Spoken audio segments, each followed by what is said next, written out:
साल की स्टडी ये बता रही है दोस्तों कि PPF, national saving certificate, Sukanya Samriddhi Yojana और ऐसे लगभग 10 इंस्ट्रूमेंट्स हैं जहां पे लोगों का जो मन है वो धीरे धीरे कम होता जा रहा है। वो यहाँ पे इन्वेस्ट ही नहीं करना चाह रहे हैं, चाहे ये टैक्स फ्री हैं। शुरुआत करेंगे दोस्तों 1968 से, जब पीपीएफ स्टार्ट हुआ था। पीपीएफ क्या है दोस्तों, सबसे पहले अपन ये समझेंगे। पीपीएफ है पब्लिक प्रोविडेंट फंड, यानी यहाँ पे जो लोग हैं वो अपना पैसा इन्वेस्ट करते हैं, उन लोगों को कुछ टाइम के बाद में अपना पैसा विद इंटरेस्ट वापस मिल जाता है। ये सिंपल से अपन पीपीएफ को समझ सकते हैं। पीपीएफ का जो इंटरेस्ट है दोस्तों वो सेंट्रल गवर्नमेंट तय करती है और वो यूनियन बजट के अंदर बताया जाता है।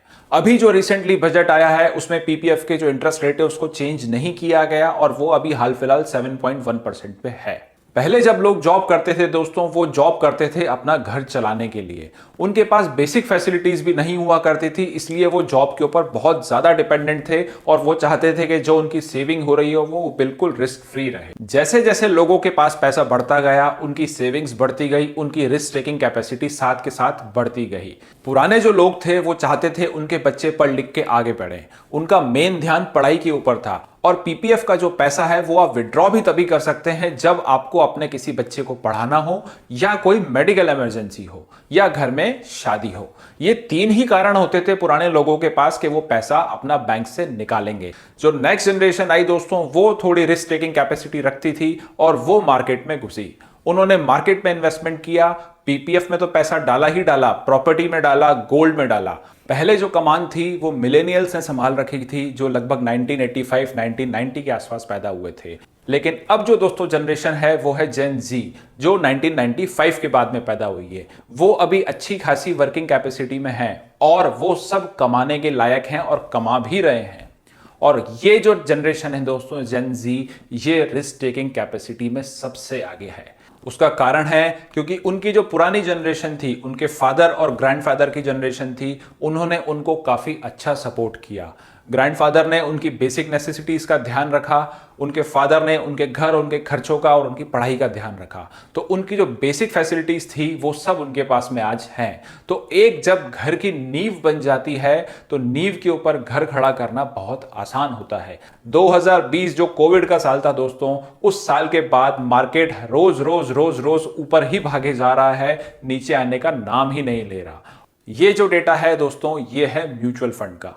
म्यूचुअल फंड में अभी कितनी एसआईपी चल रही हैं और उस एसआईपी से कितना पैसा म्यूचुअल फंड के पास में आ रहा है। पिछले साल दोस्तों जून 2023 में यह अमाउंट था लगभग 44 ट्रिलियन का, जो इस साल बढ़ के हो गया है 61 ट्रिलियन का, यानी सीधा लगभग 33% का जंप आया है दोस्तों। ये सारे दोस्तों जो इंस्ट्रूमेंट अपन ने यहाँ डिस्कस किए हैं, इन इंस्ट्रूमेंट को देख के, इनकी टैक्स सेविंग कैपेबिलिटीज को देख के आप चौंकिएगा मत।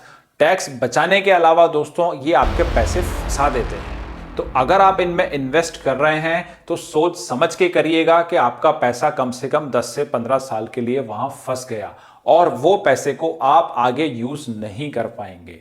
तो अगर आपके पास में पैसा फ्री पड़ा है और आपको लगता है कि आगे आने वाले 8 से 10 साल वो पैसा आपके काम नहीं आएगा, तो ही उनको इन गवर्नमेंट स्कीम्स के अंदर डालिए। अदरवाइज उस पैसे को आप मार्केट में ही इन्वेस्ट करें, क्योंकि वहां से जो आपको रिटर्न मिल रहा है वो even after deducting the tax in government scheme से बहुत ज्यादा अच्छा है।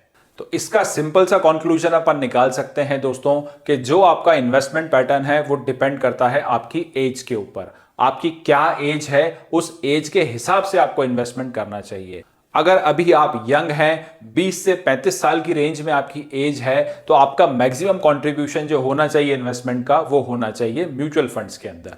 और ये जो जनरेशन है दोस्तों, यही कारण है पीपीएफ, एनएससी, एसएसए, इन सब में जो एक डाउनफॉल आपको देखने को मिल रहा है वो इन्हीं की वजह से मिल रहा है।